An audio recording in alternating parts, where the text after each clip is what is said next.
Dahil kailangan ko ng iron mga langga at pampataas ng aking iron tsaka dugo, meron akong broccoli dito, naglaga ako mga langga. Ayan. Then meron din akong egg mga langga. Tingnan nyo.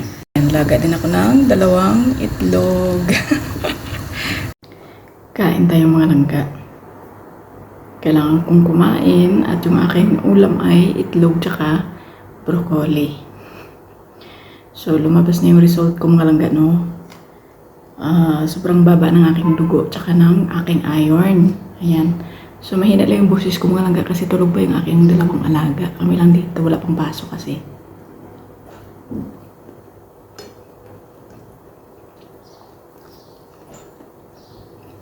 So nagpa-check up ako after ng Eid. Lumabas yung result.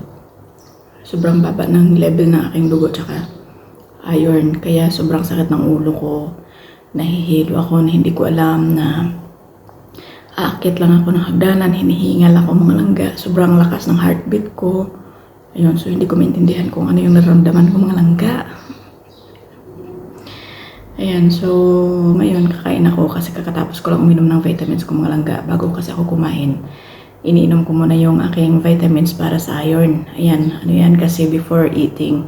So nag-inom ako. After 30 minutes, kumain ako mga langga kasi kailangan. Ayan. So, ayun. Kailangan ko magpa-dagdag ng dugo tsaka iron.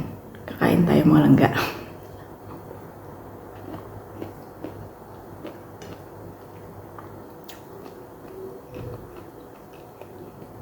So, ayan. Tumigil na yung aking period mga langga.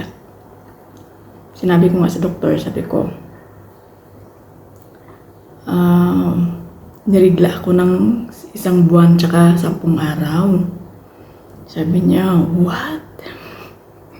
Nagulat yung doktor. So, in-explain ko sa kanya. Sabi ko, I'm thinking, maybe I'm having a menopausal period at early age of 38. Diba? Sabi niya, no, it's too early to having that. Sabi niya sa akin. So, ayun. Sabi niya sa akin, pero tumigil ng mga langga. 1 buwan tsaka 10 araw talaga mga langga. Ngayon, may spotting, pero konti. Hindi katulad nung mga nakaraang araw. Karaang linggo. Diba?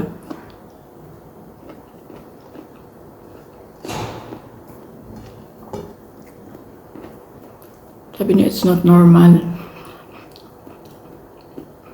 Sabi ko nga, hindi talaga normal kasi 1 buwan.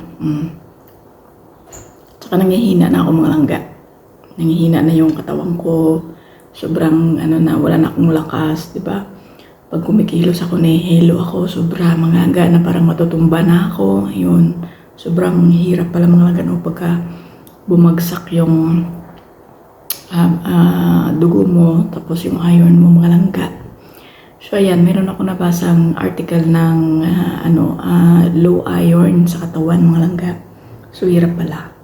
Ayun, magkakaroon ka ng infection sa katawan mo. Magkakaroon ka ng heart failure.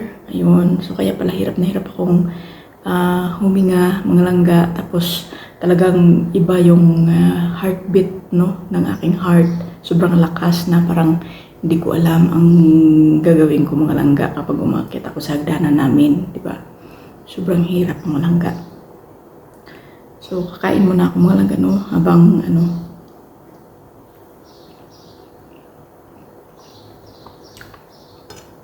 So, ayan guys. Thank you so much for watching, no? Palagi sa ating video dito sa ating bagong YouTube channel. And don't forget to subscribe, of course, at the Vlog TV. Ayan. Dito tayo nag-update palagi mga langga, no, sa ating pangyayari. Ayan. So, thank you so much for watching, guys. And see you in my next update, mga langga, no. Gusto ko lang talagang update kayo. Ayan, dahil nga lumabas na yung result ng aking check-up. So, ayan, nagtitake na ako ng vitamins.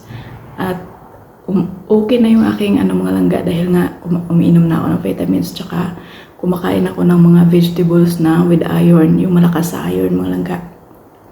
So kailangan talaga nating pangalagaan yung ating health mga langga. So yan lang for today's video mga langga, and thank you so much for watching mga langga, and see you in my next video of course, and don't forget to subscribe sa ating YouTube channel.